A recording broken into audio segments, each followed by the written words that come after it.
All right, hello. You are back with the Not the Same podcast. We have Yeah, a very special guest here, Mr. Tommy Haynes, triple jump Olympic runner. Man, you was leaping back yeah. in the day. Not just one jump, triple jump, Triple which jump. means, Yeah. but y'all give a round of applause for our brother being on here, and we always give our guests one of these. Give the likes and thumbs up Yes, and all sir. those good things for Mr. Tommy Haynes. How you doing today, sir? I'm actually doing fantastic. It's good to meet you all and to be present on this interview. Yeah. Thank you for Awesome. coming through. Definitely Yes. happy and honored. Like we said in the green room before we got started, sir. Hmm. We're definitely honored to have you on. Definitely want to give you your flowers tonight. Thank All you. right. As a custom, I always allow my brother Rob to go, and we've been nice and gave you some very nice pleasantries. Now we would get very mean. I'm joking. We're not mean. I'm kidding. No, we're not gonna be mean at all. But I always allow my brother to ask the first question. So go ahead, brother. Let's go. Well, first of all, see, let's introduce our brother a little bit and Okay. tell the folks what he's done. I know we talked about triple jump, triple jump, but we had the honor of having our brother Tommy Haynes on. Okay. He was in, and correct me if I'm wrong, sir, but the 1975 Pan American Games, you won a silver medal. So he is Mhm. an Olympian champion. I don't care how you look at it. The man hit the podiums, He was and we there. definitely he was there, and Yeah. paved the way back in the 70s. So we definitely want to come through, give him his flowers tonight, folks. And I know C introduced him, but before we get into the questions, just in case you're just now tuning in, Hmm. we have our brother Tommy Haynes on. So, sir, the one thing I want to know, who were some of the athletes that you looked up to, um, and did they play a big part as far as your motivation for track and field? Mm. Well, actually, played a big role. Wilma Rudolph was my first hero because she Oh went to wow. Tennessee State with the Yeah. Tiger Bills. I was right in the backyard in high school watching somebody fly like that. Ralph Boston was also at Mm-hmm. Tennessee State and a long Hmm. jump at the time. And I later met Jesse Owens, who, my goodness, that Wow. was like the top of the crown Yes, Right. in sir. track and field. And outside of track and field, I got a chance to hang out with Muhammad Ali. Wow. He hosted some track meets out in California, so that was a highlight of my career to meet people like that. Hmm. And That's just being awesome. interviewed by Howard Cosell, which is an old guy from way back in the day. Mhm. You I know, heard of him. you think of yourself as, boy, I must be doing something. They showed me with some pretty top people here. Yes, sir. And if y'all haven't called it, yes, my brother is from Tennessee. That's why he was in the backyard, Nashville to be exact. Go ahead, see. Absolutely. So, what gave you your start with running with track and field? What got you into it? Well, my parents got tired of me jumping all over the place. I could always jump, even though I wasn't a tall person, but I jumped from one chair to the couch, Hmm. jumping, trying to see if I can touch the ceiling. And actually, they got me involved in a AAU program for kids. And Yeah. I found out that I was in the ninth grade, and one of the guys came over. He was a basketball coach. He said, "Run down there and just jump off of that board and into that sand." I just followed instructions, and I went about 18 feet. And he Wow. said, well, the record for that is in your age category is 16 feet 8 inches. I said, well, Wow. how could that be? He said, had you been on a meet, you'd be the new record holder. That kind of got me started. Yeah, that's awesome. Hey, no doubt, man. Just some of the people that interviewed you is awesome in itself. Also, what were some of the biggest challenges you faced during your career, though? Well, the biggest Mm. challenge was injury. I had Mhm. a ACL tear, and that's bad enough to be able to run on. But when you're talking Hmm. about jumping on Hmm. an ACL, that kind of I didn't know if I would ever get back to the level of competing at the university level, but I was blessed, Yeah. because I asked the Lord if He could just give me enough strength to keep my scholarship, but he let me know that you don't know who you're talking to. So Wow. Yes, sir. that's why when I made the 1976 Olympic team in Montreal, Hmm. Mhm. I reflect back on that because he had taken me through Brazil at the Pan American game where I got the Hmm. silver, and the very next year to the Olympics. So I was disappointed I got fifth place in the Olympics, missed the bronze by 4 inches, and I Wow. just Mm. figured that I thought I'd have another shot in 1980, but we boycotted. So it's Mm-hmm. one of those that's what got me interested at my young age and just jumping around and getting yelled at. All right. Going off of that, what was it like being from Nashville, Tennessee, and all of a sudden seeing all these other countries as a young man? Because I've had the privilege to go outside the country, and it's awesome. You also love America too, because you Right. can see how different America is, but you also can see all the other cultures. So what was that like for you? And did you ever think you would be out of the country for running and jumping and doing the triple jump? No, I never thought I would, and I got selected to go on a religious trip to Africa, and we visited 16 countries in Africa. Awesome. That was my first eye opener because I wasn't that great in geography. I didn't realize this. Hey, there's Egypt. What's Egypt doing over here in Africa? Uh-huh. The Uh-huh. next thing you know, you're in Kenya, in Liberia, Nigeria, Ivory Coast. We just moved around, Mm-hmm. and years later, I was able to go to China and Russia. A total of 32 countries. So Wow. actually, by the time I got to the Olympics themselves, I was pretty comfortable with competing against other countries. As a matter of fact, what got me started on that, I went there in '72, and I saw we competed against the Germans, and of course, they got killed. Some of them got killed at the '72 Olympic Games, Mm-hmm. and I knew I had met some of those. So then I knew that, boy, I hope they can keep politics out of this because the athlete themselves just want to do the best they can. Right. Man. So I do have a question for you. Did you get more joy from competing or from coaching? That's I think more from competing. Mm-hmm. Uh, Now later on, I got joy out of coaching because I coached both of my daughters, Mm-hmm. and they both became state champions, and they won Awesome. the state track meet. Yeah. So Nice, when you see that coming up, you said those are my seeds, and I coached them to this level because they weren't the easiest ones to coach. The oldest one was okay, but the youngest one, didn't really want to run that much. She just thought that she'd have the talent because it was generational, given down to her. But she later on got on board. You go out there and get your butt kicked a few times. You say, okay, maybe I should work out and follow my dad's instructions. nice, nice. I understand. So you have a new book that has recently released called "What the L." Tell us about that also, but I'm not. Let me say the whole title. What the L? We're not cursing over here. What the L? The letter L, like this. Lead, love, and laugh.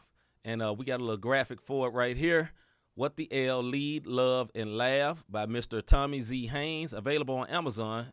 Came out in May. Tell us about that. What's going on with that book, sir?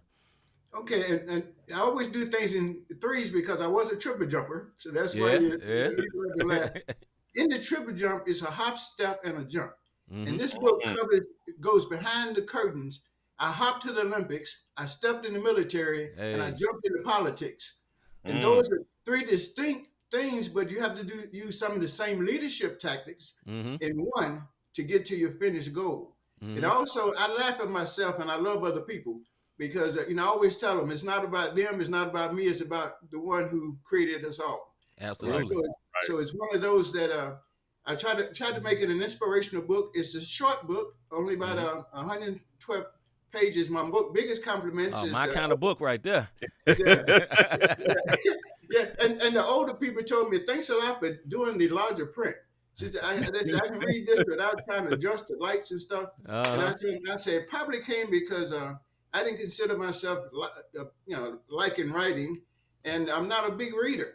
Yeah. And if I do read, I want to be able to read it, in something I don't have to put my glasses on. Right. right, right.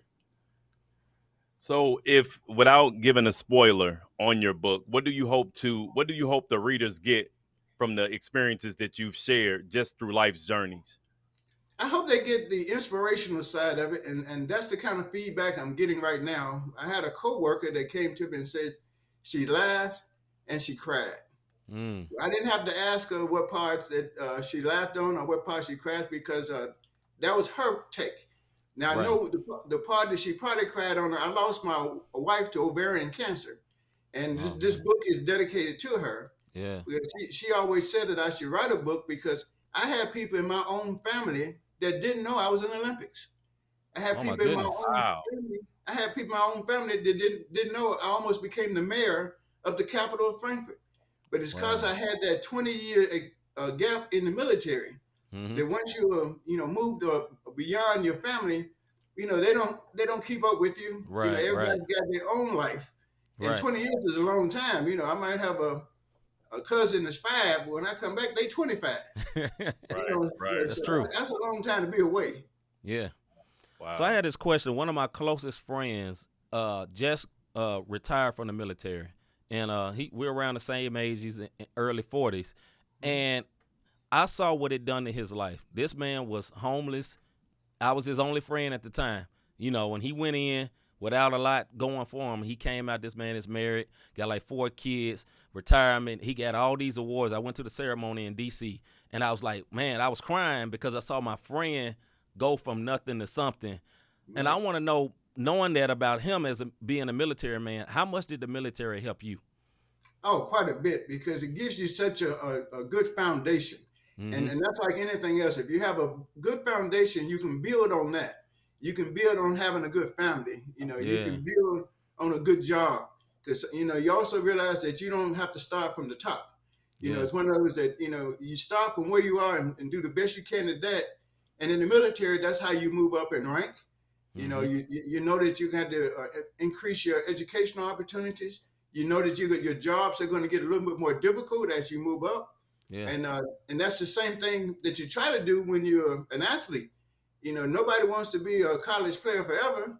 They want to see if they can go to that next level. Yes, sir. Or they'll find something else to do. And I Mm-hmm. think that's what the military helps. Once it gives you that foundation, gives you a lot of opportunity to look and see what else is out there. Yeah. This is going to be my last question for you, sir. What's next? When you look at today's sports, when you look at your career, what do you feel like is next when it comes to the African American athlete Mm-hmm. and everything that's going on right now? Like, everybody is quote unquote woke all of a sudden of the struggles and some of the challenges that African Americans face, even in sports. What do Mm-hmm. you feel like is next for the Black athlete, being an athlete yourself? Yeah, the black athlete definitely have to reach back. The next generation, they expect certain things now because athletically, African Americans have done well. Mm-hmm. But what happens, sometimes, if they get injured, they're pushed to the side, forgot about. Or politically, you can see how they can blackball you, Mm-hmm. to not play the game. Mm-hmm. So you have to be in on all of those. And one of the people that have done one of the best jobs is Magic Johnson. Mm-hmm. Yeah. He's done it on the business level, and he's reaching back, going to kids, helping them in the schools. Because I have met the kids nowadays, they don't even know what a checkbook is. Right. Because that's not taught anymore. So everything's on the cards, on credit. So we had to make sure they get the foundation. Say this stuff is not free. It's going to cost you either now or in the future. Absolutely. And if you don't learn that at a young age, it's going to follow you. And another thing is, I tell the young people that your record matters, because they're going to look back as far as they can. So if you can get something expunged, just don't do that anymore. Do what you have to do, because going forward, you're going to be looked at a lot closer. And they don't expect much from you. So you got to prove them wrong by believing in yourself. Yeah, amen to that. I tell my boys that all the time. Thank you for that one. Mm-hmm. Very well. Absolutely. My last question for you, and if you're just now joining, we're here with Mr. Tommy Haynes, triple jump captain. He's in the Olympics in 1975 and done a lot of other things as well as his new book that he has released called "What the L." He's not cussing; it's the L. He's done all that. My last question for you is this, and this is kind of funny, but I like to end on a good note. Now, I see my mom. My mom is about 60, lower 60s. I say that because women don't like you to reveal their age. My mom just came into town. I hugged her like 20 minutes ago. So just in case she watched this, early 60s, right? And I've seen my brother Rob's dad, and, I imagine he's around the same age. Mm-hmm. And I see you, and I know you around that age. Now, one thing I see all in common, all y'all look good. What is the secret, sir? Y'all look real good to be at that age bracket. Right. Well, I tell you, I was blessed with good genes. My mom and dad both, lived the right old age of 90, 93 and 84. Awesome.